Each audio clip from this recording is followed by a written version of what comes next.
Y si la conferencia está organizada por el SORE 9, por los veteranos del SORE 9, ni que decir tiene que para mí tiene muchísimo más valor, puesto que tuve la fortuna de estar destinado durante 4 años en el SORE.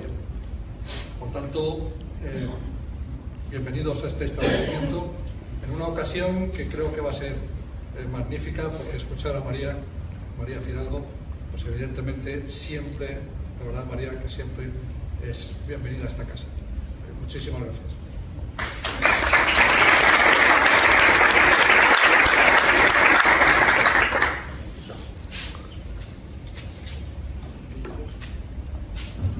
Sí.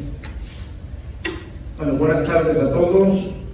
En primer lugar, pues agradecerles su presencia aquí, que no es una fecha demasiado buena después de todos los jolgorios navideños, pero bueno, con motivo de la exposición que debido al centenario de las unidades acorazadas en España, la hermandad, con el apoyo del Museo Histórico Militar, ha llevado a cabo desde el día 6 de diciembre hasta hoy, que ha sido el último día, y con motivo de su clausura, habíamos organizado esta conferencia contando con el magnífico apoyo de una magnífica conferenciante como es María Fidalgo. María Fidalgo, que para mí la verdad que es una satisfacción presentarla, somos amigos, yo he asistido a muchas de sus conferencias, me gusta mucho, la verdad, porque me gusta mucho el arte y entonces pues, la verdad que disfruto de sus conferencias. No es sevillana, lleva aficada en Sevilla creo que 20 años, no más, 30 años, pero no es de Sevilla, es gallega, lo cual pues, dice también mucho de ella. Nace en el Ferrol y es licenciada en Geografía e Historia y doctora en Historia del Arte por la Universidad de Sevilla.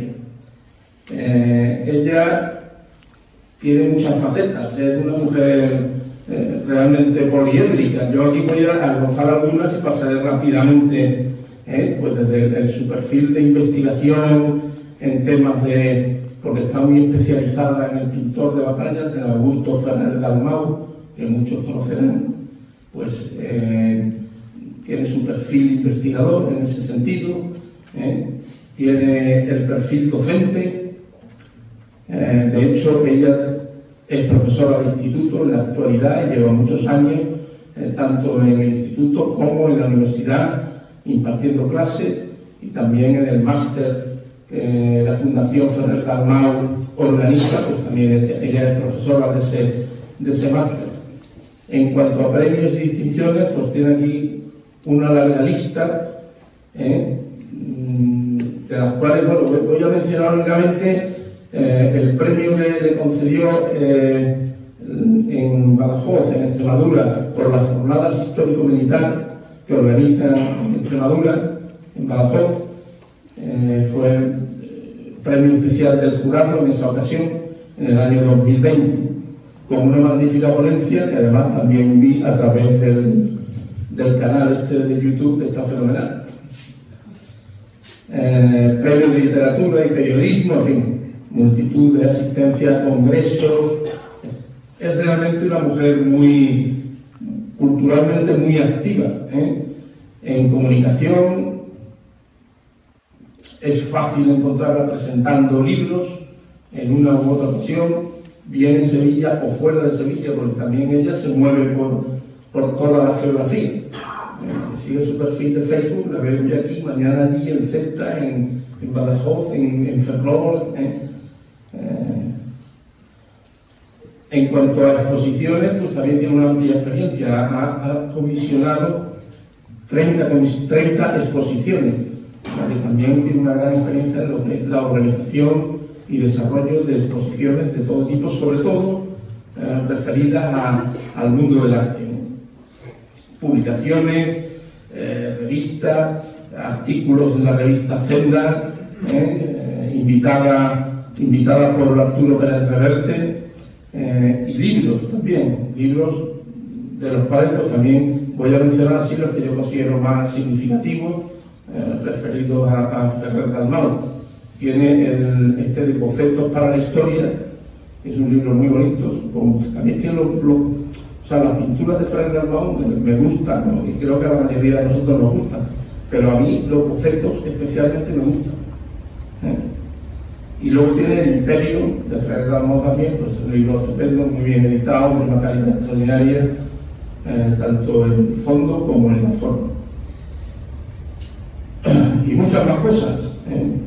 Participa también en libros del pintor de batallas, y luego su faceta quizá, o la que yo conozco más, o la más importante, no lo sé, a lo mejor ella es la de conferenciante. Es una conferenciante muy prolífica. Siempre sus conferencias en general tienen esa pincelada artística y ese apoyo en la obra creativa del pintor de batallas, pero eso no quiere decir que no toque otros palos. Yo la última vez que tuve suya pues era sobre el dibujante, porque no pintor o dibujante, no digo bien, más dibujante Ferrandi, más dibujante que pintor o ilustrador Ferrandi, que os sonará de los climas de Navidad y muchos dibujos así de tipo infantil. Una conferencia pues, muy, muy interesante y muy curiosa. Y nada más, María, pues con ese perfil hemos tenido la suerte de contar con ella en esta ocasión para que nos ilustre sobre el carro de combate y en el arte. El carro de combate, realmente los que hemos hecho bien de carros tiene poco arte, son unos cacharros de hierro que corren mucho, pero ella, sin embargo, y ahora lo veréis durante el desarrollo de la conferencia, ella ha sabido darle esa aureola artística, cosa que tiene mucho mérito, porque hay cosas que quizás son más sencillas, pero un carro de combate realmente enmarcarlo en un contorno artístico, pues yo al menos lo veo más complicado. Así que, María, te cedo la palabra, te cedo el atril y adelante.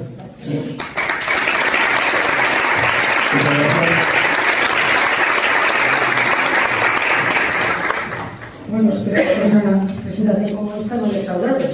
Gracias a todos por venir, gracias a la Hermandad de Veteranos Sella 9, gracias a Defensa, el Instituto de Historia y Cultura Ambiental, el Centro de Historia y Cultura Ambiental Sur, bueno, a todos. La verdad es que esa conferencia se la debo al Centro de Historia y Cultura Ambiental Sur.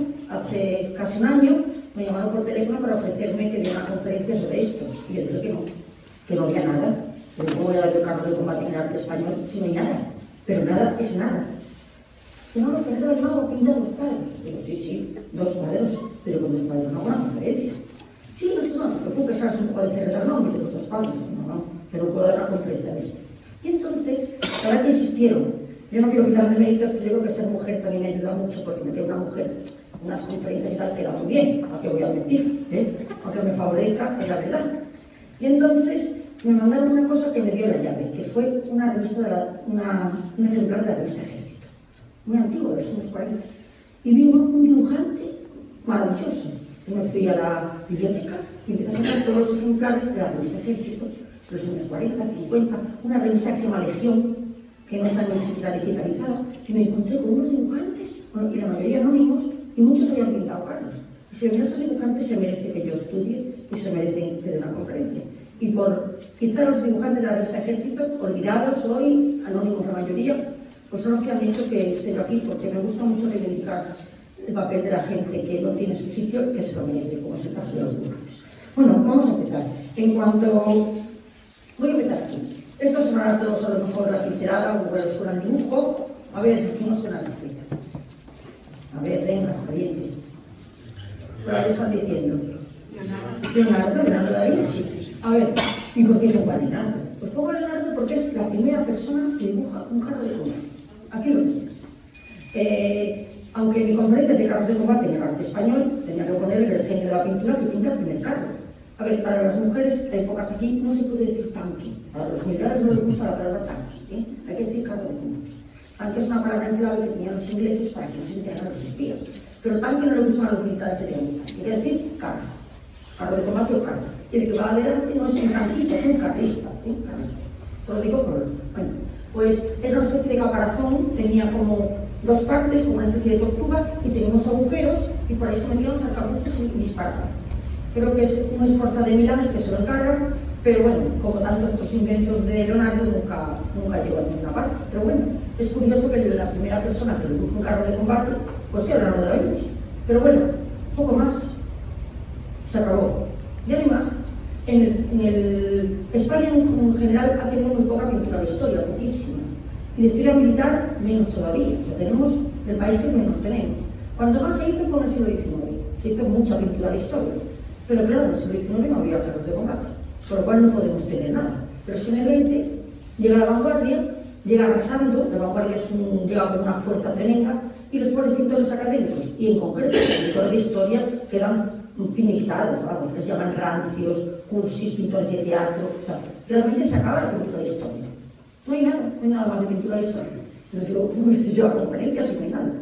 Pues, en el siglo XXI, la vanguardia continua. Esta señora ha ganado el premio Princesa de Asturias de las Artes del año pasado. Esta es la obra cumbre, se pone ahí en esa camilla y la gente pasa. Esa es la obra cumbre de esta señora. O sea, ¿por qué? ¿Por qué pongo esto? Porque la vanguardia sigue en el siglo XXI, sigue en plena vigencia. Bueno, esto me encanta ponerlo. Este es el premio que... Esta es la Real Maestranza de Caballería de Artillería, la nobleza más rancia y más sublime que hay en toda Andalucía, con el cuadro que han comprado. ¿Sí? Aquí tenemos el que es un norvietnamita, es un vietnamita.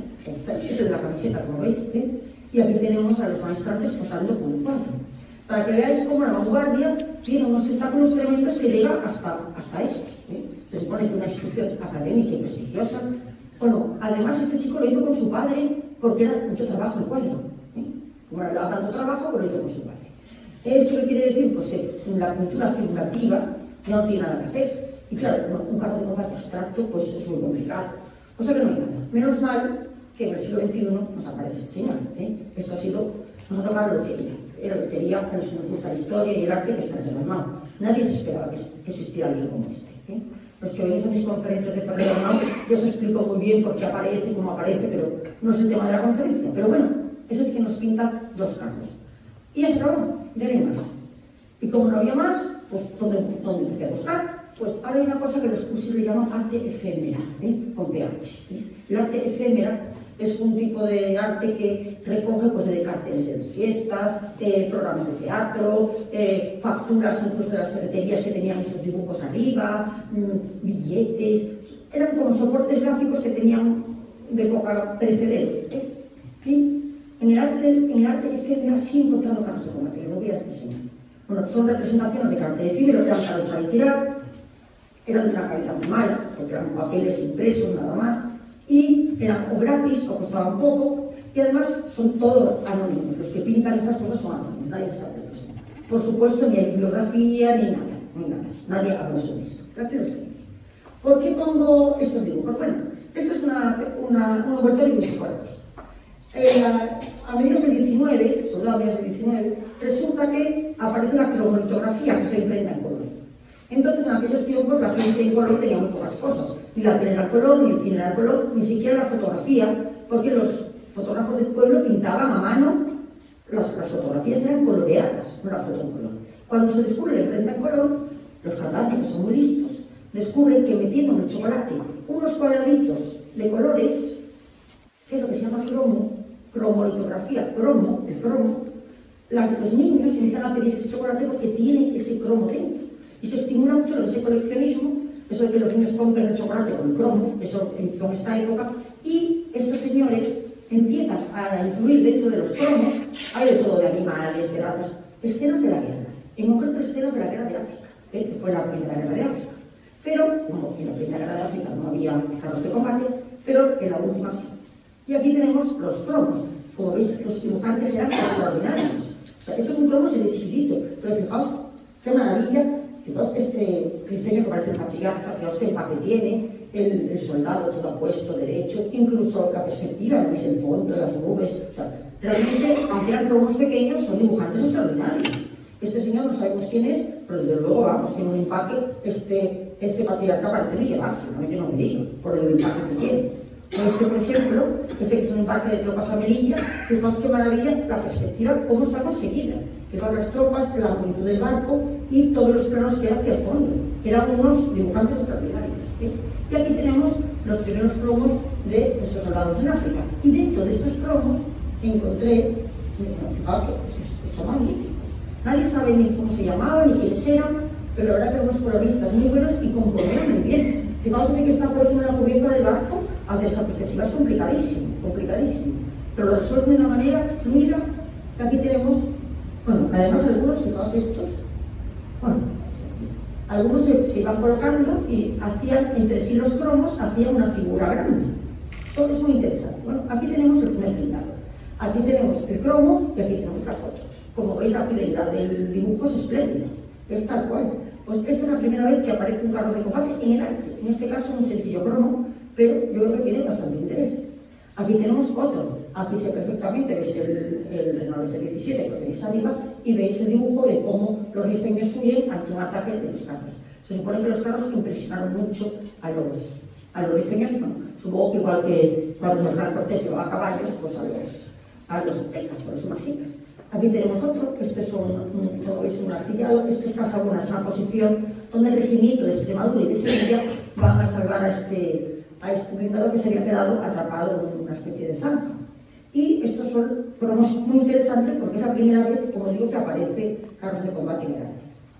Aquí tenemos otro, los veis al fondo, no sé si veis aquí, veis aquí un tratamiento también del espacio, también bastante interesante. La verdad es que estos dibujantes de los cromos eran muy buenos, pero nadie sabe quiénes eran. Aquí he encontrado incluso este dibujo en la revista de Asuntos Indígenas, Asuntos, ¿cómo se llama la revista? Asuntos Extranjeros, no. Una revista que había en el norte de África. Se llamaba algo así. Bueno, encontré esta viñeta que es curiosa, sobre todo por el tratamiento del carro de combate. Es un dibujo entre cómico, pero hoy en día, bueno, por lo políticamente correcto, esto ya es un poco chocante. Bueno, después, como no había nada, de repente me acordé de algo importantísimo, los carteles de la Guerra Civil Española. En la Guerra Civil Española se considera que es la época más potente en el mundo del cartelismo, es la Edad de Oro. Aunque tengo que decir, en honor de mi paisano Millán Astray, que empezó Millán Astray haciendo los carteles del estamiento de la región. Esos son los primeros carteles potentes, son los que hace Millán Astray para el estamiento. Incluso algunos llegaron a ser portada de la PC. No sé si recordáis los carteles de los hace Bertucci, que era un pintor espléndido. O sea que tengo que hablar de mi paisano Millán Astray. Pero es verdad que en la época de la Guerra Civil se hicieron decenas de miles de carteles, pero os podéis imaginar una furia cartelística brutal. Además los hacían desde el UGT de Barcelona hasta amigos de Rusia de Villanueva del Sordete, amigos antifascistas de Pamplona. Había montones de asociaciones que hacían carteles de la Guerra Civil. Miles de carteles se hicieron. En 1999, todos del bando populista, del bando republicano. Del bando nacional se hicieron poquísimo. Aquí también los he traído. Estos son los carteles del alistamiento. Los he traído por recordar a mi paisano, pero que son los primeros carteles que se hacen. Pero bueno, en la Guerra Civil fueron importantísimos. Se llenaban las calles, estaba Madrid completamente empapelado, asociaciones obreras, militantes, todos haciendo muchísimos carteles. Fijaos cómo son estos carteles, que son enormes. Recuerdan un poco, si os acordáis, los que tenemos cierta edad, a los carteles de la Gran Vía de los cines, que tenían esta magnitud de los carteles. Bueno, los carteles tienen en el tanque, se convierte en un icono de los carteles. El cartel lo que tenía es que tenía que llamar la atención del que pasaba, porque la gente va andando y tiene que ver el cartel. Entonces tiene que ser un dibujo muy potente y una gráfica, unas letras siempre exhortando: salvemos, luchad contra el antifascismo, resistimos, tal, siempre son llamando anímicamente al espectador. Y los carros de combate se convierten en un gran icono de la defensa contra el fascismo. Acordaos que la mayor parte de los tanques son del bando republicano. Aunque en los documentales sale que el bando nacional tenía tantos tanques, no es verdad. Teníamos unos pobrecitos al lado de los otros. Pero los otros tenían muchísimos, eran mucho mejores. Como veis, además, normalmente siempre sale vertical, ¿lo veis? Este es un cartel magnífico catalán. De los carteles sí hay bastante estudio documentado, porque sabéis que todo lo que tiene que ver con la guerra civil y en concreto con el bando republicano tiene mucho tirón. Entonces hay muchos estudios sobre los carteles. Aquí tenemos los carteles, fijaos por ejemplo ese, no sé quién lo hace, pero pone dijimos con G, ¿lo veis? El 18 de julio dijimos no pasará. Porque se hicieron tantísimos carteles en el bando republicano porque Madrid, Barcelona, Valencia y Bilbao eran las principales tipografías, las principales imprentas en serie y estaban del bando republicano, por eso se hicieron tantos. Pero es que también tenían tanto interés en hacer carteles que es que incautaron pequeñas imprentas de librerías apostólicas, de librerías católicas, se quedaban con los talleres y vengan a hacer carteles. O sea, hay catalogados decenas de miles de carteles, la mayor parte anónimos. Pero como vemos, el carro de combate se convierte en un... Este, por ejemplo, aquí se ve muy bien el carro de combate. En este caso es un Mark IV que no lo subo en la guerra civil, pero lo bueno que tiene es que hay muchos carteles de carros. Lo malo que tiene es que muchas veces no se parecen a un carro concreto. Es como un tipo carro, pero no podemos decir qué carro es, porque son inventos, son prefiguraciones del propio artista. Mira, aquí veis otro, por ejemplo. Todo lo que sobra, pero los únicos agrícolas. Aquí hay una especie de paralelismo entre el tractor y el carro de combate. El tanquista está luchando contra el fascismo y el agricultor, al calor del campo, está luchando para proveer a las tropas. ¿Lo veis? Lucha y labora. Incluso hay una especie de transmutación, como veis, del propio tractor en tanque. ¿Lo veis? Se ve perfectamente. Aquí tenemos otro, que está ahí en el fondo, otra vez jugando con el papel del agricultor. Aquí tenemos estos dos carteles que son espléndidos, son casi eucarísticos, diría yo, como una ofrenda, ¿veis? Como el productor o el obrero produce el hierro para que luego se fabrica. ¿Lo veis aquí? Este que parece un tatuaje, pero fijaos qué bonito el rojo de la mano, que era un rojo metafórico, ellos se llamaban el ejército rojo, y el acero tan azulado del carro de combate. Aquí tenemos otros, aquí ya juega con el collage, vamos a la técnica del collage, estos son muy conocidos, aquí lo veis nuestros tanques, mejoran la capacidad técnica de nuestro ejército, siempre ejemplificando la lucha contra el fascismo, es lo que ellos argumentaban en sus carteles.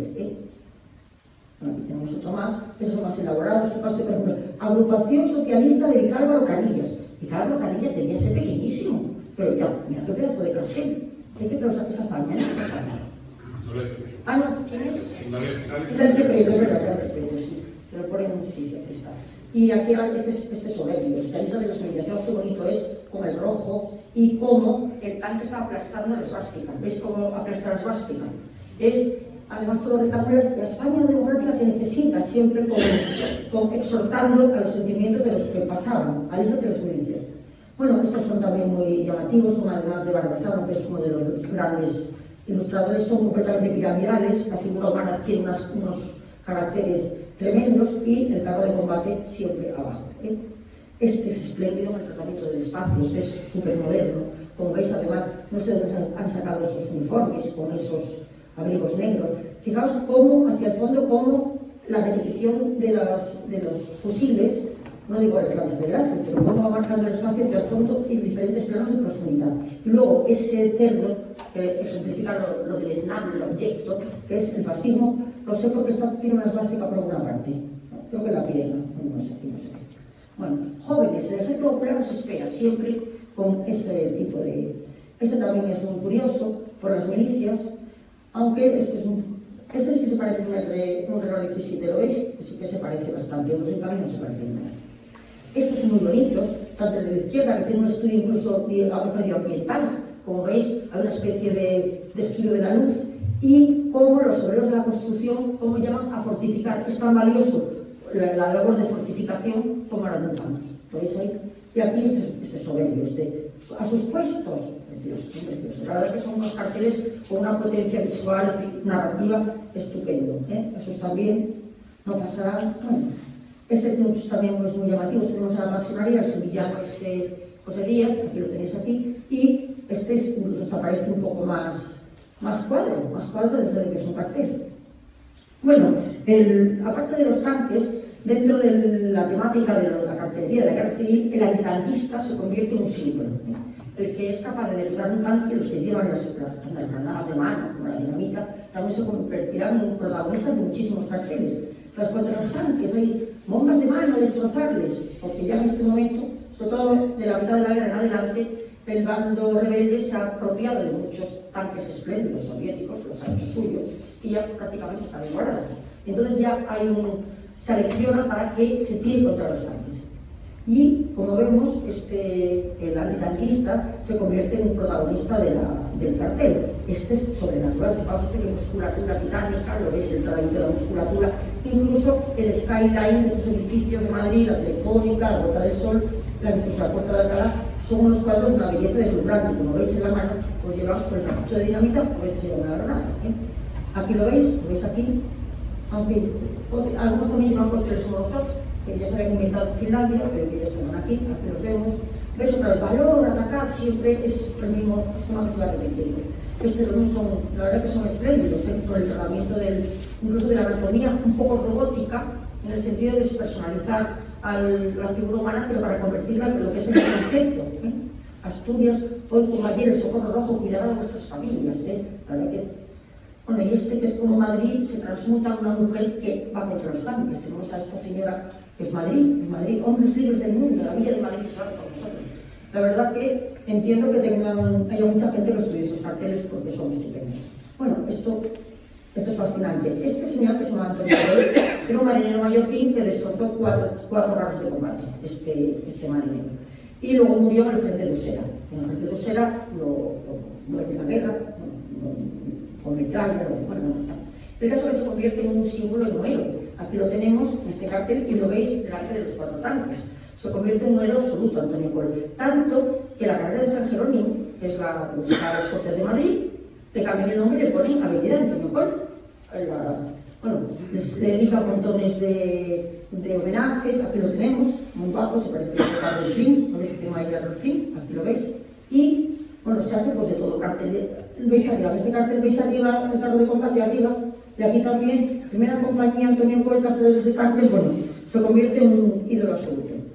Le hacen hasta esculturas, aquí tenemos a Antonio Col, y ya marchan sobre Madrid legionarios subliceños con aviones y tanques, con cañones y morteros. En pie se espera firme un valiente marinero, con golpes de dinamita de fuego por el pueblo, 4 tanques sucumben bajo sus tiros certeros. Le hacen montones le hacen poemas después. Aquí tenemos sellos de correo, bueno, de todo. Este señor antitanquista se convierte en un símbolo. Incluso, bueno, esto lo encontré hace muy poco, Instituto Cervantes de Moscú, descatalogando un montón de archivos que están saliendo soviéticos, encontraron que había habido un grupo de titiriteros españoles, como la Tarumba, que iban por Moscú, pues por Moscú, no por Rusia, y también por la zona de guerra, con unos espectáculos de títeres que contaban la historia de Antonio Col. Y, bueno, a ver si se ve bien. ¿Lo veis? Estos son los títeres, y ves ahí que, no sé si lo veis al fondo, la Tarumba es el grupo de teatro, y ahí van contando, mira, aquí están, ¿veis los carros de combate? ¿Los veis?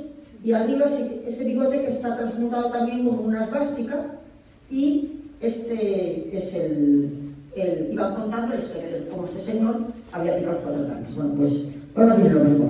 Desde hace 2 años, un señor de la Universidad de Valladolid descubre que ese señor no existió nunca. Un invento. No existió jamás. Antonio Col no existió jamás. No existió.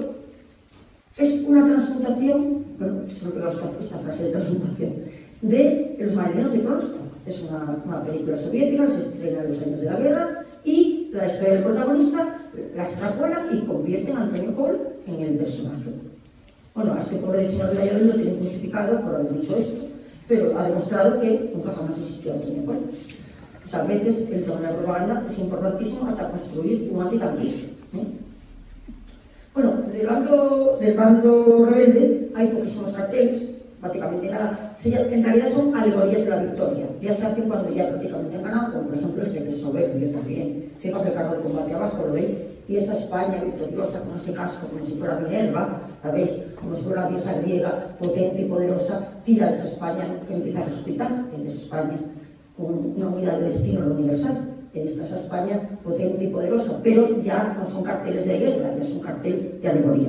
Tenemos alguno más, por ejemplo este este que es de Saile Tejada, que es un dibujante magnífico, también poco reivindicado, que tiene, a mí me hace mucha gracia, el rifeño que se hace con el carro de combate, luego de chulo se fuma un cigarro encima del carro que acaba de capturar. Además estaba una bonificación importante por capturar 15 pesetas o algo así, porque la verdad que conseguir un carro de combate era estupendo. Aunque alguien ya me dijo que este señor no se entera mucho. Hay un pequeño error, pone falla.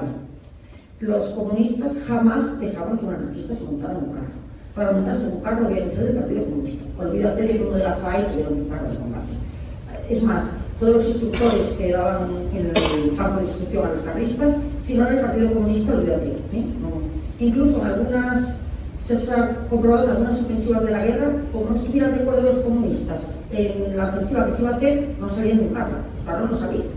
O sea que eso, digamos, es una licencia. De salud, todo esto es cosa de pasar. Bueno, también tenemos este, que es muy bonito, de Saile Tejada, otra vez de atletismo. Bueno, este es falso completamente. Hay un señor que es un vivo que se dedica, os lo digo porque lo veréis en todo colección por ahí, hay un señor que hace unos carteles que los hace pasar por antiguos, pero que no existen. Este es uno de ellos. Cuando lo encontré me quedé como loca, porque yo soy muy fan de la Visión Azul, y enseguida se lo mandé a uno de los máximos expertos, Carlos Caballero, y me dijo: este es un estafador, este señor tima a todo el mundo, porque es falso. Pero bueno, carro de combate, pues lo trae. Y bueno, esto es otro descubrimiento que he hecho. Esto es la primicia, Bueno, esto que veis, 240 roles de las cartas de la guerra, esto lo hace Guns Inc. Guns Inc. no suena de nada, pero cuando os cuente se va a sonar.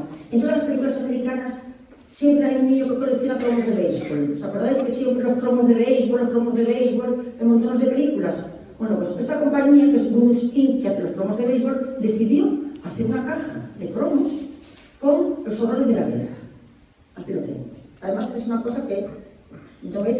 Es ultra rara, o sea, es una cosa como cuesta muchísimo dinero. Bueno, pues entre los cromos que había dentro de esta caja, encontré este.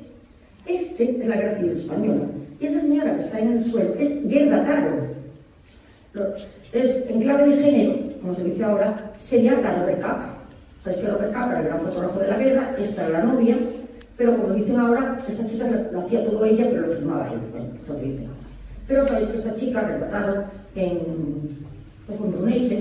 Brunete, ella iba agarrada a un coche y se cayó del coche y le pasó un carro de combate encima y la mató. Un fuego amigo, diríamos, porque ella era comunista y además era un carro de combate. Pero si os fijáis, no es un carro de combate soviético el que la mata. Es un Leopard, ¿no? Es un Panzer. Eso que no es. Entonces, no digo que sea propaganda subliminal, pero quien no lo vea se cree que la ha matado de otro bando. No sé si os dais cuenta. Pero es muy bonito porque está ahí tumbada, ahí tenéis la cámara de fotos. Además, a la pobre luego la atendieron en el hospital del Goloso. El Goloso, ¿sabes qué cosa más bonita? Bueno, pues hoy en día se sabe que este es el carro que mató a Gerda Taro, que lo tenemos, y este es el carlista que lo mató, que se llamaba Aníbal González, por eso me acuerdo por el pobre arquitecto de Sevilla. Pero este es el carro que mató a Gerda Taro, por lo cual no es este. Como vemos, el carro de combate se cambia el tipo de carro, no digo para engañar, pero sí, bueno, lo dejan caer. Quien no lo vea, además, si os fijáis, las tropas no llevan ninguna bandera de nada, no dicen quiénes son. Bueno. Y vamos con la revista Ejército. La revista Ejército, como digo, es una revista que dice el Ejército. Había varias, curiosamente había el Ejército y había la revista Guión, y en los años 40 pues no había dinero para fotografía. Entonces tiran de la mayoría de militares dibujantes. Pensad que la asignatura de dibujo era muy fuerte en algunas armas, era muy fuerte la asignatura de dibujo, y había muy buenos dibujantes. Entonces empiezan a colaborar en la revista Ejército. Y enseguida, he encontrado, a partir de los años 60 ya empieza la fotografía, pero del 40 al 60 más de 1000 dibujos y pinturas aparecen en la revista Ejército. La mayoría son o de tema militar, o de tema histórico, o de alegorías de la defensa de España. Luego siempre se habla pues, del dinamismo del ejército, la instrucción, el adiestramiento, lo que aparece en estos. Y la mayoría están sin firmar, la mayoría. Pero hay algunas como estos. Estos no son de carros, pero es Bertucci. Bertucci es un pintor orientalista que está muy reputado y hace estas portadas preciosas de nuestro ejército. O este, como he visto antes, que es ahí de Tejada, también. Pero fijaos qué dibujo. Es que un artistazo. Pero otros, estos son, no sabemos quiénes son, pero fijaos, el tratamiento de la cara de este de la izquierda parece una escultura. Incluso esa especie de armadura que le está agarrando por el cuello, como una especie de armadura, la verdad que pintar esto es dificilísimo. O estos, mira, este podría ser Sorolla. Si os fijáis en la cara de este soldado, podría ser estos niños de la playa de Sorolla. Fijaos el tratamiento de la luz que tiene esta cara. Pues esto, y ese pobre niño con ese perro, pues recuerdo que va a Zuloaga. Tiene ese empaque de las figuras de Zuloaga. O este, que tiene estos son muy bonitos, con estos colores de luces. Otros son más sencillos, pero esto es acuarela. La verdad que había unos dibujantes estupendos de los que nadie se acuerda y además no hay ni un pequeño trabajo sobre ellos, nada. Algunos son magníficos. Fijaos este, por ejemplo, que está carboncillo, ese retrato a lápiz, o este que es muy curioso, el Servicio de Información de la Paz, como es un pulpo con los tentáculos de un pulpo que llega a todos sitios, ¿lo veis? Como el helicóptero, no, el avión, el ferrocarril, y como hay ojos en todos los sitios. Me gustó el trato. Bueno, aquí es otra de las portadas. Es muy raro ver un camión de frente, pero un carro, pero sí lo vemos. Aquí tenemos portadas de nuestro ejército con los carros de combate. Aquí tenemos más dibujos por dentro, unos son a lápiz, otros son a acuarela, pero tenemos muchos sin firmar la mayoría. Bueno, este me hizo muchísima gracia, que es un spot publicitario. Determinado el duro combate sobre la tierra ya conquistada, comparten su alegría saboreando el delicioso licor Calisay. Pero fijaos, ahí está el carro de combate, y esto nos está bailando la muñeira, la jota, pero yo no sé si se dejan ahí el carro y se ponen ahí, no sé si lo veis. Pero esta conferencia la vi yo en Badajoz y había mucha gente joven. Entonces, hizo hacer un chiste y dije yo, ¡ay, ay, ay! Y nadie entendía, nadie contestó, porque la gente era tan joven que no sabía nada. Me quedé morada porque nadie me seguía. ¡Ay, ay, ay! Se van a gritar. Nada porque nadie sabía. Para los más jóvenes os diré que era un anuncio de la televisión que era, ¡ay, ay! Que me sabía Calisay. Pues aquí está. Y el fijaos el carro que gracioso. Bueno. Este es un dibujante espléndido de la revista Ejército, y me encanta este señor. Este señor tiene una vida además fascinante, fue a las Olimpiadas, fue medallista, luego estuvo en el desembarco de Alhucemas, se jubiló por 10 años, se retiró, luego en la guerra civil fueron a buscarlo, lo apresaron, se escapó de la cárcel, y luego ya cuando se acaba la guerra se hace la carrera de arquitectura y es el que rehabilita todo Toledo. El Toledo maravilloso que venimos, me alegro mucho por Toledo, pero que estaba de hecho polvo. La Guetavera, el Alcázar, todo lo restauró este señor, que se llama Lagarde. Este señor nadie se acuerda de él. Es vasco, pero casi todo lo hace en Toledo. Entonces en Toledo no dice nada de él porque es vasco. Y los vascos no dicen nada de él porque todo lo hizo en Toledo. Y encima, si hace rehabilitaciones en la época franquista, pues olvídate ya de él. Pero era un dibujante magnífico. Además, hoy diríamos economía de trazo. Prácticamente se nota que es arquitecto, yo lo noto que es arquitecto. Por él, la cosa, la fluidez del trazo y cómo va marcando los volúmenes perfectamente con una síntesis mínima. ¿No ves? Además es muy elegante. Aquí tenemos otro dibujo de Lagarde, ¿lo veis? O este es muy sencillo, también con esa composición piramidal, con el carro, el humo y el jinete. Esto lo traía para que veáis parte de lo que hizo. Hizo muchísimos dibujos en la revista Ejército, Lagarde. Esto es, bueno, la rehabilitación de Toledo, y los que habéis estado en Toledo, a lo mejor habéis visitado esto lo hace entero. Esto no es la rehabilitación, esto es la cripta de Toledo, la cripta de la academia vuestra, y lo hace Lagarde, esta es la cripta. Bueno, otro de los dibujantes de la revista Ejército es este, Blanco del Cuello, que también tiene una capacidad para hacer los dibujos que parecen esculturas. Aquí lo tenemos, fijaos, aquí tenemos los carros, son portadas de la revista Ejército, como este dibujo que tiene Blanco del Cuello, y incluso como era capaz de modelar unas anatomías soberbias. También dibujará ilustrará este libro, Rusia, una exposición de un día, que es las memorias de la División Azul, porque algunos de ellos sí también dibujaron cosas de la División Azul, pero la División Azul tiene poquísimos dibujos, poquísimos. Es una pena que una gesta tan heroica tenga tan poca proyección en el arte, pero tenemos muy pocos. Bueno, aquí tenemos algunas de las imágenes de Blanco del Cuello para la lista ejército. Como veis, el concepto espacial, la organicidad de las figuras, incluso las posturas, con una economía de medios espléndida, porque es que eran dibujos, no había fotografías. Aquí tenemos otra, o esta, eran unas figuras con mucho impacto. O este es maravilloso, este no tiene nada que ver, pero este muy bien, este grabado también de Blanco del Cuello.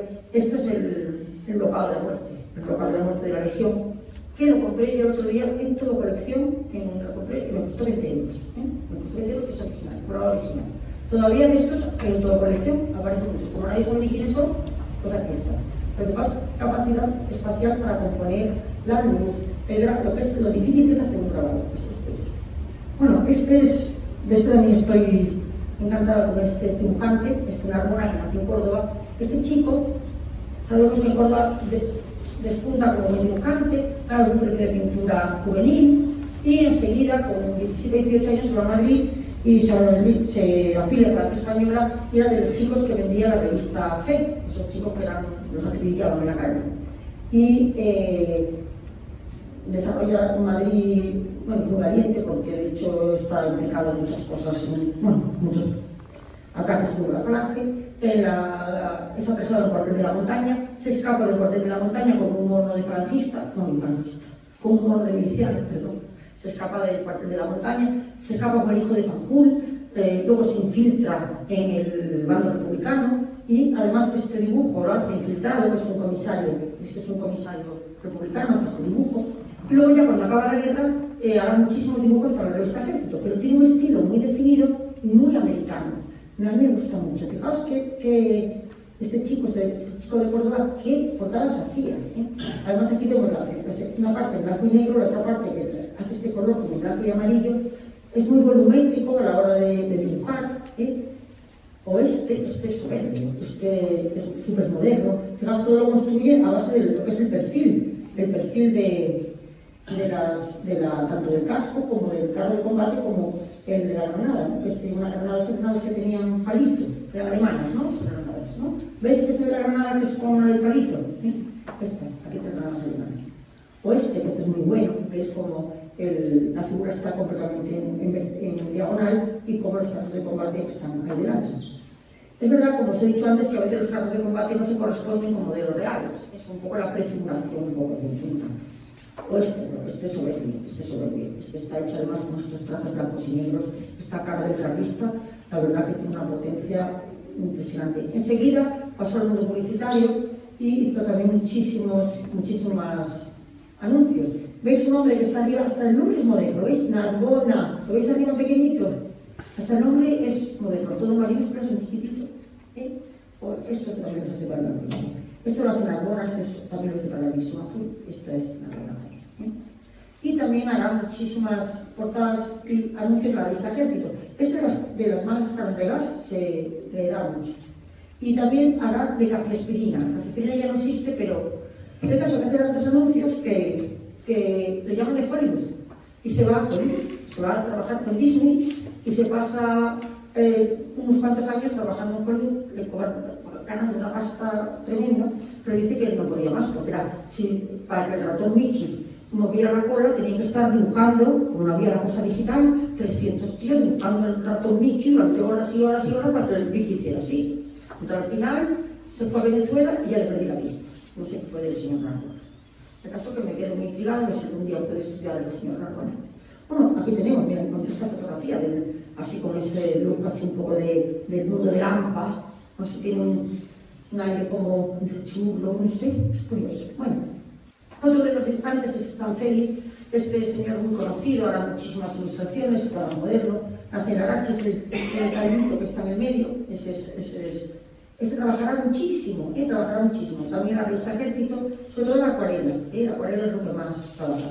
Son acuarelas muy sencillas, son bonitas, son muy líricas, bueno, es otro tipo de ilustración. Hará muchísimas ilustraciones. Además siempre las firma y se ve muy bien, Aquí tenemos otras. aquí lo vemos, San Félix, pero este hombre lo que es más conocido es por los sellos. En el año, bueno, el año de México, el año 68, Samaranch le encarga hacer dibujos para las Olimpiadas y vende hace 30 sellos, 8 millones de cada sello. Bueno, yo supongo que eso no se vaya de dinero, sería correo, pero él hace series y series, igual os suenan un poco estos sellos, os suenan en la época que usábamos los sellos. Y también es muy conocido por estos libros, los dibujos de la caballería. Este libro también se vende muchísimo y será bien conocido. O sea, este dibujante lo conoce mucho la gente de San Felipe. También trabajará en estos cómics, Comando, pero los cómics españoles de los años 50 y 60 eran sobre todo centrados en americanos. En la Segunda Guerra Mundial, incluso la Guerra de Corea, pero ya no hacían, por ejemplo, de la Guerra Civil Española, pues en época de Franco, pues no. Entonces los cómics que había de Carlos hacían alusión a otras guerras, como estos, por ejemplo, que está Stalingrado, y aquí este es el San Félix, que trabaja aquí. Luego otro también que trabaja mucho es Colmeiro. Esto sonará más porque en el Palacio de Buenavista también era escultor, que hace esculturas en el Palacio de Buenavista. A la gente le gusta mucho, muy conocido. A mí no me gusta tanto, le veo la pintura un poco sucia, lo veo un poco sucio pintando, pero bueno, hará muchísimas portadas, muchísimas, mucho más moderno, es muy dinámico, es alegre. Lo que pasa es que por unos soldados que a mí me parecen más americanos de cara que españoles, pero bueno, hará muchísimos dibujos, aquí lo veis, muchísimos. Incluso también hace carteles de la Legión, aquí lo tengo. Esto es precioso, esto es muy bonito. O este es otro. Hay también muchos más que nunca, este Ferrero, no sé quién es, pero hace unos dibujos muy buenos. O este que no sé quién es, pero es muy fina. O este que me gusta mucho, este es un señor que firma Chalud, que no sé ni quién es, pero juega un poco con la estética de los negativos de las fotografías. Cuando revelábamos con carrete y todo eso, ¿os acordáis? Teníamos, ¿no veis? Teníamos este tipo de luces y de sombras, pero es un señor magnífico, pero Chalud será un acrónimo de algo, pero no he encontrado ninguna palabra, señores. Bueno, no todos son buenos, A ver, estas son horrorosas, son de los ejércitos. No sé qué bueno, sé de todo, Este es horrible, hablan de los girasoles, no sé. Pero bueno, que hay de todo, hay de todo, Pero bueno, junto a eso, también aparecerán cromitos de tanques, pero como siempre os he dicho antes, hacen relación sobre todo a las guerras europeas, no a los. Pero bueno, hay muchos niños de los años 50 pues compran estos cromos, donde aparecen. Y bueno, también tengo que hablar de este, porque lo que está en la sopa, que es el de los prismas, que os conté. El de los prismas no es que haga tanques, pero tiene cierta influencia en alguna cosa. Lo vamos a ver. Bueno, este es el señor que pinta estas cosas. No sé si os suena, ¿no? Suena de cuadernos pequeños. Pues este, también conocido por el arte comunio, tendrá mucha importancia en estas cosas, que son las postales de la mili. Y había algunas postales en los regimientos de carros que tenían también el carro. ¿Lo veis ahí abajo? Esto lo he cogido de otro. Pues este tipo de postales tienen la influencia de este señor Ferrari. O aquí, ¿veis el carro al final? Pero es que las postales también pasan al mundo de la juguetería. Y tenemos, bueno, las muñecas de la mili, y esta que pone te amo carlista, ¿lo veis? Estas muñecas, la gente de la mili, pues la llevaba la novia o la madre, algunas tocaban la trompeta. Eso también lo enseñé el otro día en Badajoz, y la gente pone ni idea. No me enseñaba esto, ni idea, claro, pero bueno. Estas son de Ferrol, que en Ferrol teníamos de todo. Bueno, en los últimos años, los premios Ejército han premiado algunos cuadros bonitos de carros. Este se atisba en el fondo, cierto carro. Bueno, es bueno. O este, que en esa cadena, pues son premios Ejército recientes, que bueno, que han premiado algunos cuadros en esto. Este es un premio infantil, Es un premio infantil, no es que sea un pintor malo, es un premio infantil. A mí me gusta, Este carro es una especie de, no sé, de robot, no sé qué es, pero bueno, pero es bonito, tiene además, es un niño, y además pone, claro, que bandera española. Y fijaos qué cielo, qué sol, Por lo cual, simbólicamente es un cuadro muy bonito. También le ha dado el premio a este niño. Bueno, y además, por supuesto, de los modelistas. El mundo del modelismo está haciendo una labor ímproba en la recuperación de la historia de España. Los modelistas trabajan con una ilusión tremenda, normalmente además no les ampara ninguna asociación, van por su cuenta, no tienen subvenciones, pero trabajan con una ilusión tremenda y hacen unos diagramas y hacen unas reconstrucciones de escenas de batallas, de uniformes, la verdad, espléndidas. Los carros, aquí están. O este persona que me hace mucha gracia, que es un requetero, ¿veis? En el carro. También tenemos recortables, los recortables. Eso también me costó explicárselo a la gente joven, de que cuando no teníamos juguetes, pues esas cosas que están abajo se doblaban y se ponían de pie para hacer que era un juguete. Pero claro, no entendían. Digamos que se dobla la pestaña, no entendían porque claro, no lo han visto nunca, pero también eran muy buenos dibujantes. Aquí los tenemos. Este es soberbio, este es estupendo, este qué bonito es, de la guerra del Rif. Este es precioso, este recortable. Estos además son de la editorial Roma, que era con Bruguera, era la que más se dedicaba también a las niñas. Teníamos un país que se llamaba Mariquitas, no sé cómo se llamaba aquí, que eran muñecas que se recortaban y se le ponían los trajes. Aquí tenemos este. Y bueno, de las Mariquitas siempre pongo el mismo recortable, pero encontré este, de las Mariquitas, ya lo habéis visto alguna vez. Este es tremendo porque este lo encontré cuando preparaba la guerra del Rif. Es Mariquita Pérez, es la chica, es monísima, además recuerda de cara un poco a la Betty Bob, la Betty Bob, ¿se acuerda de la Betty Bob? Tiene después que lacito, da un ideal de un lacito de la bandera española, ¿lo veis? Y se le pone el traje de legionaria, es una monada, Pero claro, hoy en día, con la mentalidad de hoy, pensar que esa niña llevaba dos prisioneritos monísimos, están ahí, ¿lo veis? Los prisioneros, y luego hasta la cabeza del morito, bueno, me quedé horrorizado, pero bueno. La primera vez que di esta conferencia, al final me llamó la atención mi querido amigo, el comandante Rivero, que está aquí, y me dijo, esto no hace justicia al ejército español. El ejército español siempre fue muy respetuoso con el enemigo, jamás los humilló, jamás los denigró. Y le dije, pues tiene razón. Pero claro, luego cuando vi la fecha de esta mariquita, esto había sido el año de Arruit. Entonces, después de Arruit, después del horror de la matanza de Arruit, cuando se había pactado una rendición con garantías, y salen desarmados pensando que iban a matar la rendición y empiezan a masacrar uno tras otro a 3.000 soldados españoles, pues claro, los ánimos estaban muy exaltados y era muy normal que hicieran estaban aquí, por lo cual tiene su sentido. Bueno.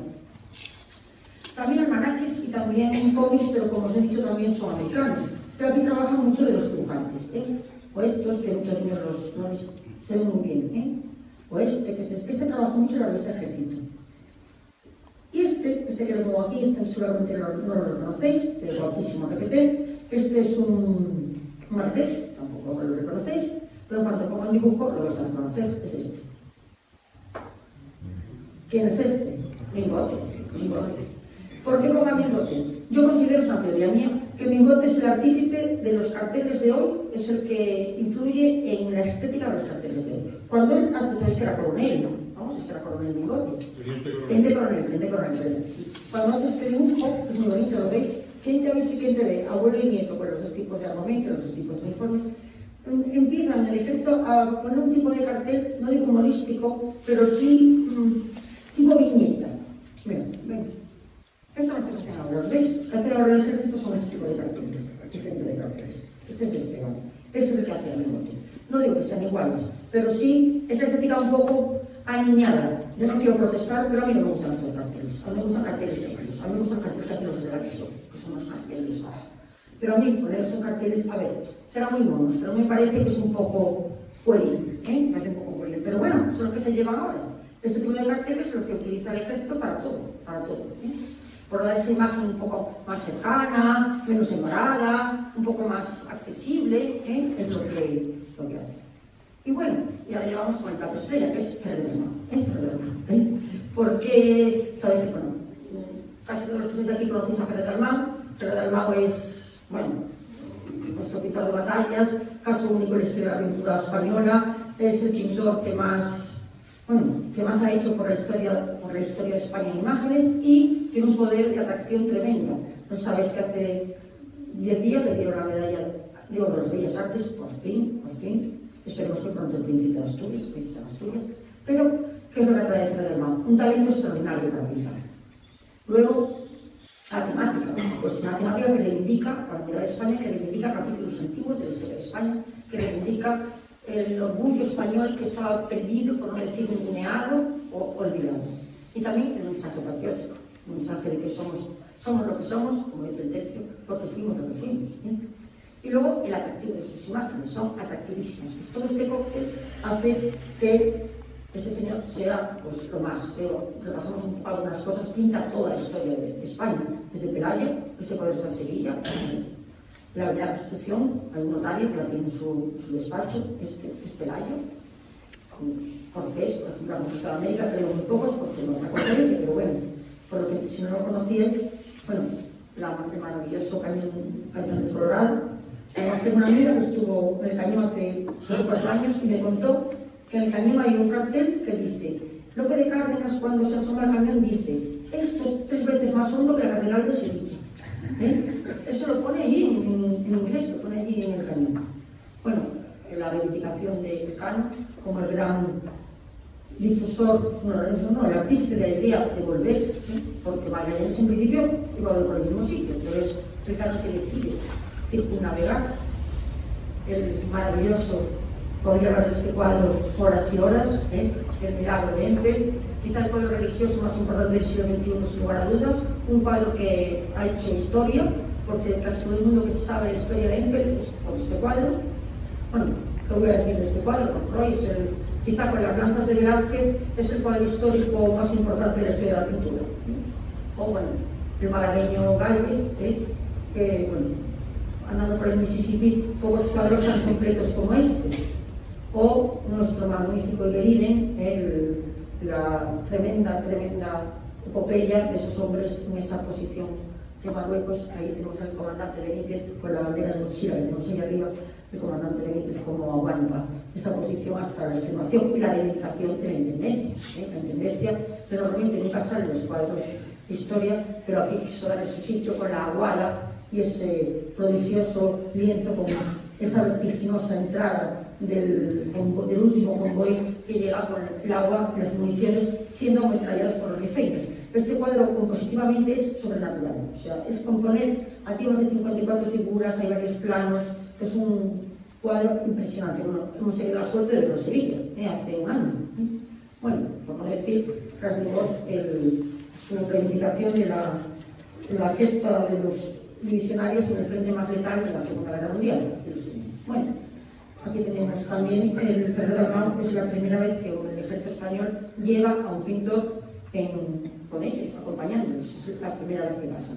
Ese año estuvo en Afganistán, ha estado en Líbano, ha estado en Siria, ha estado en Irak y ha estado en Mali y ahora prepara su siguiente misión, que ya en unos meses ya va a su siguiente misión.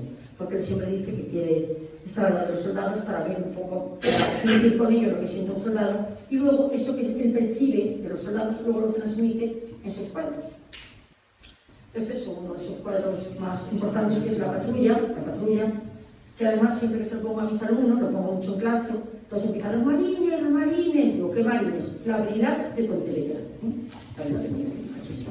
Es un cuadro también espléndido, tanto por el tratamiento del paisaje, por las gamas cromáticas, como tiene una misma gama, es la gama Socles y Arenas, que es una gama a priori muy fea, muy poco lucida, pero como él consigue sacarle el máximo partido y como esos soldados españoles pues van un poco al acecho, se ve que van entre miedo, prevención, que se palpa una sensación de inseguridad, la verdad. Bueno, aquí tenemos cuando el jefe de la Brigada 12 le reconocen como soldado acorazado, soldado acorazado de honor, y gracias a esto pues él regalará uno de los cuadros que tiene de Carlos a este regimiento. ¿Cuál es la marca Ferrer d'Almau? Ferrer d'Almau tiene una marca única, la técnica imbatible, la transmisión de los valores, como él transmite valores a través de sus cuadros, y la función reivindicativa y patrimonial, todo lo que él es patrimonio de todos los españoles. Y os voy a enseñar sus cuadros. Este es una primicia, este lo he visto muy poca gente, aquí no vemos un carro, pero sí lo tenemos. Esto es el desembarco de Alhucemas. ¿Lo veis ahí al fondo? ¿Lo veis? Ahí está el entrenador el 17, aquí está, en la esquina. Este es un cuadro muy poco conocido de un jinete en el desembarco de Alhucemas. Luego este cuadro de Brunete, este es un cuadro muy atípico en su producción, porque él es muy reticente a pintar la guerra civil.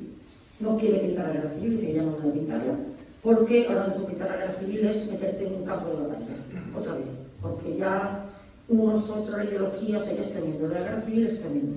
Entonces él no quiere pintar la guerra civil. Pero bueno, ha pintado una cosilla y le hemos tenido la suerte que se ha pintado la mayor batalla de acorazados que hubo en la guerra española, que es esta guerra de Brunete. Aunque es un tanque soviético, es un tanque apresado por los españoles, apresado por las fuerzas rebeldes.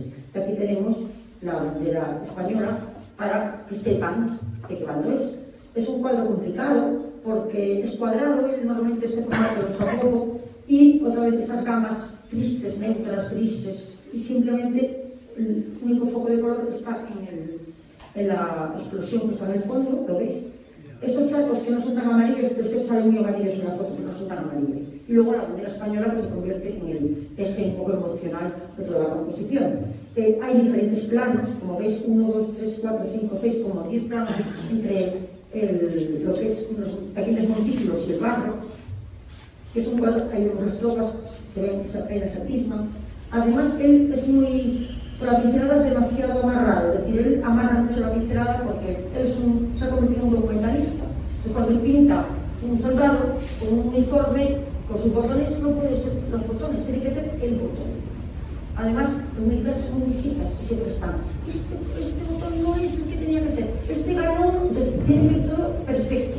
Y para que vaya perfecto, tiene que ir a pincelada muy fina. Pero aquí, en cambio, lo ha soltado. Entonces, la parte de atrás está mucho más deshecha de lo que él suele pintar. Y luego el otro que tiene es este que es de la MX30. Este es un cuadro muy bonito, aunque aquí los colores están un poco desvirtuados. Casi todo es paisaje, la mitad es un cielo azul, además un azul espléndido, aunque aquí no se ve. Y luego esta parte es la parte terrestre, con esos surcos que nos van llevando hacia el fondo, como veis. Y luego es muy apaisado, y luego los dos carros uno delante del otro, con ese gran cañón que sale hacia adelante, que hace que las líneas sean mucho más sinuosas, ¿podéis? Pese que el carro de combate es un artefacto un poco ortopédico, si quieres, porque es muy anulado, pero en cambio consigue darle como una fluidez, no sé si lo veis, es muy armónico. La verdad que es un cuadro que él me contó a mí que lo que quería simbolizar era el espíritu del carlista. Porque los carlistas son los herederos un poco de la caballería, el espíritu de la caballería corazada. Entonces, pues los carlistas tienen como una especie de sentido caballeresco, y que la idea es un cuadro pues muy alegre, muy positivo, y que tiene unos colores, digo, es que es súper azul, la pena que no se vea. La verdad que es un cuadro muy bueno. Y luego ya termino, un descubrimiento que hice hace nada. Me invitaron, tuve la suerte que me invitaron a Badajoz a ir a Boto, a Santa Bárbara, a la conmemoración de Santa Bárbara. Y ahí me encontré con esta purísima azulejo. Digo, ay, qué bonito. ¿Y esto de dónde es? Dice, no, esto vino del cuartel del Marqués de Leganés, un cuartel que construyeron en Madrid, era un cuartel espléndido del Regimiento Saboya, y lo tiraron. Y tuvieron la suerte de recuperar este azulejo, pero es cuando me acerqué, mira lo que tiene arriba. ¿Lo veis? Tenía unos carros de combate. Digo, ¿cómo? Se le ha ocurrido pintar a la Inmaculada con unos carros de combate. Digo, pero aquí hubo carros de combate en este regimiento, no. Y donde estaban tampoco. ¿Y cómo se le ocurrió al señor este? No sé, pero la verdad que es, no sé si lo veis, es precioso. Pero yo creo que el azulejo, de los azulejos más bonitos que he visto, la purísima está espectacular. Está inspirada en Murillo, y luego tenemos arriba los carros de combate. Es la primera vez que se ve un azulejo. Fíjate qué bien que lo recuperaron, porque ese cuartel lo han destrozado, lo han demolido, y se salvó esta Inmaculada. Y esta Inmaculada pues simboliza, pues mira, nuestra Inmaculada, que es la patrona de infantería. Sabéis que Sevilla además fue pionera en la reivindicación de la Inmaculada de María. Pues me pareció que era una buena forma de acabar con esta Virgen Inmaculada de la Sevillana, de Murillo, estos carros de combate que nos han traído aquí a hablar de un arte imposible, pero que creo que las imágenes, todas las que hemos visto, pues son símbolos de identidad, son símbolos de nuestra historia. Nos ayudan a recordar un poco la historia que tenemos, y que somos herederos de una historia del ejército que nos ha hecho ser los españoles que somos hoy. Muchas gracias.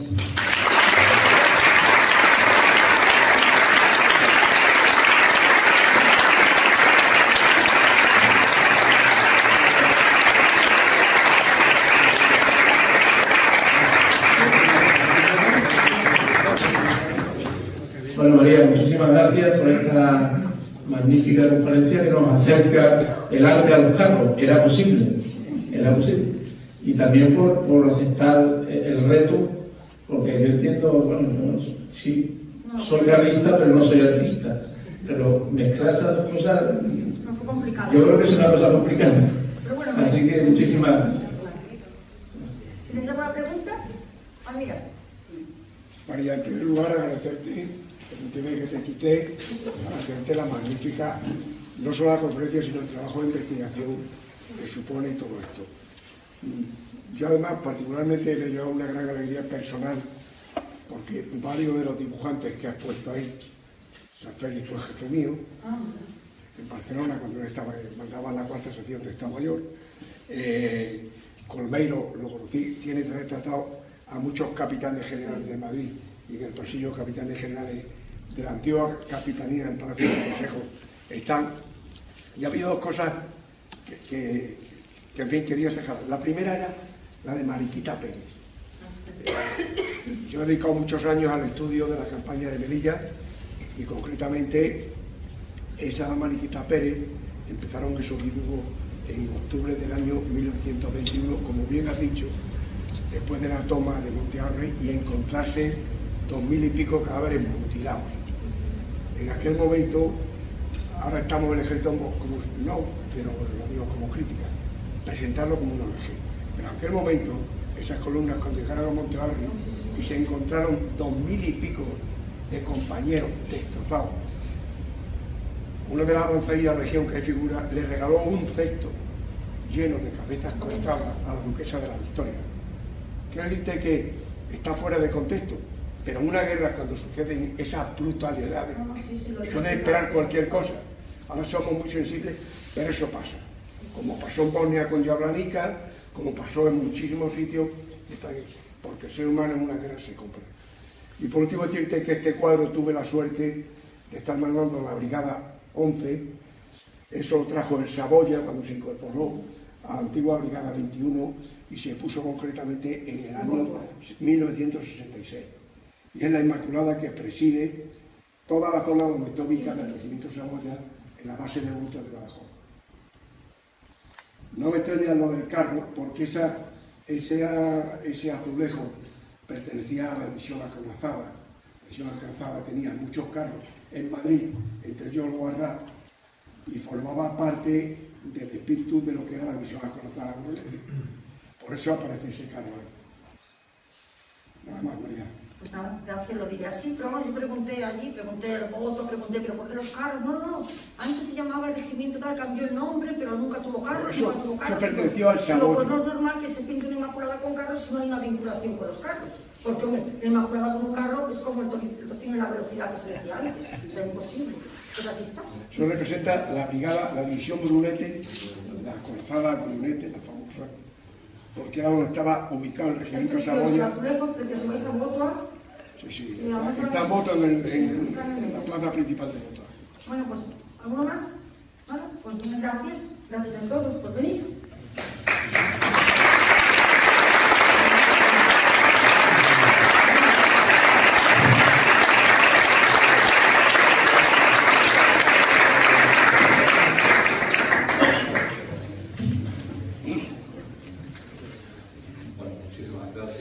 Por esta presentación que ha dado una visión completamente distinta a lo que han comentado, que hemos tratado de hacer durante este mes largo de exposición. Muchísimas gracias, María María.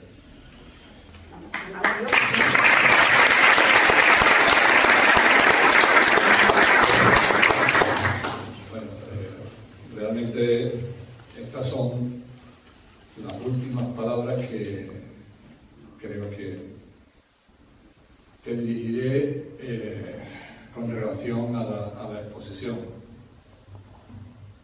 Culminan 7 meses de trabajo, de duro trabajo, y hoy a las 2 de la tarde se cerraron las puertas de la sala donde se ha expuesto la sala donde se ha expuesto pues la muestra que hemos tratado de llevar después de haber tenido en Sevilla durante más de 50 años unidades de carro, unidades acorazadas. Considerábamos que era obligado el realizar un homenaje al espíritu, como antes decía doña María, al espíritu de las unidades, pero también al espíritu de las mujeres y de los hombres que forman parte de ella. Porque si siempre hablamos del espíritu del soldado español, del tercio, últimamente los tercios legionarios, que también han cumplido recientemente un siglo,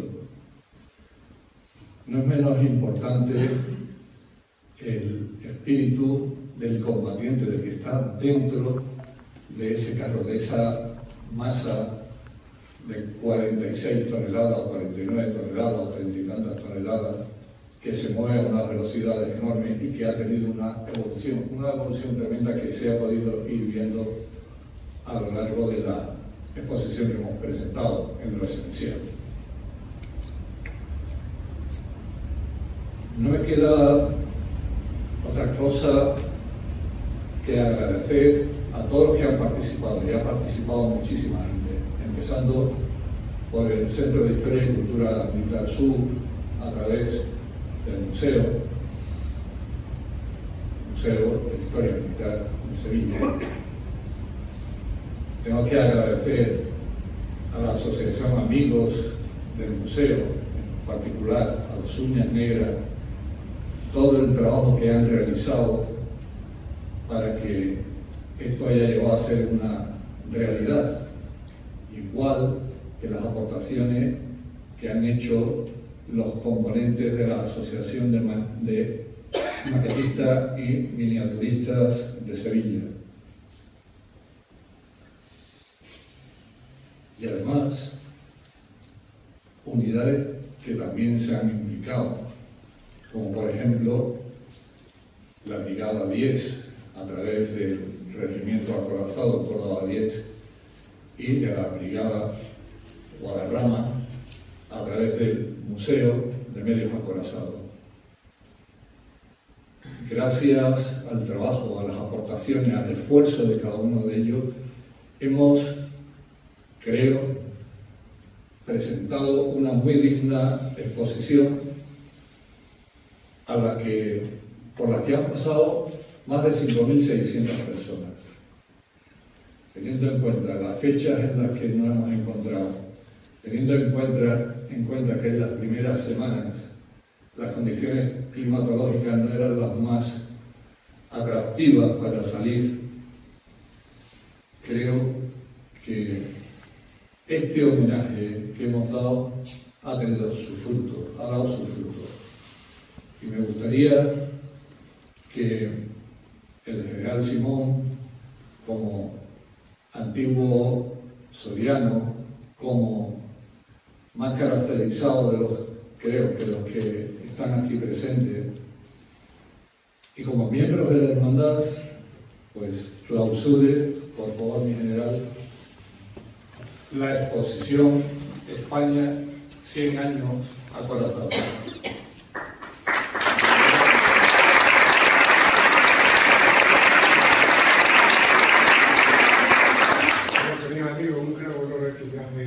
Nuestro presidente, y solo me queda decir que el reconocimiento a todo el trabajo, como él bien dice, y a la dedicación para esta jornada.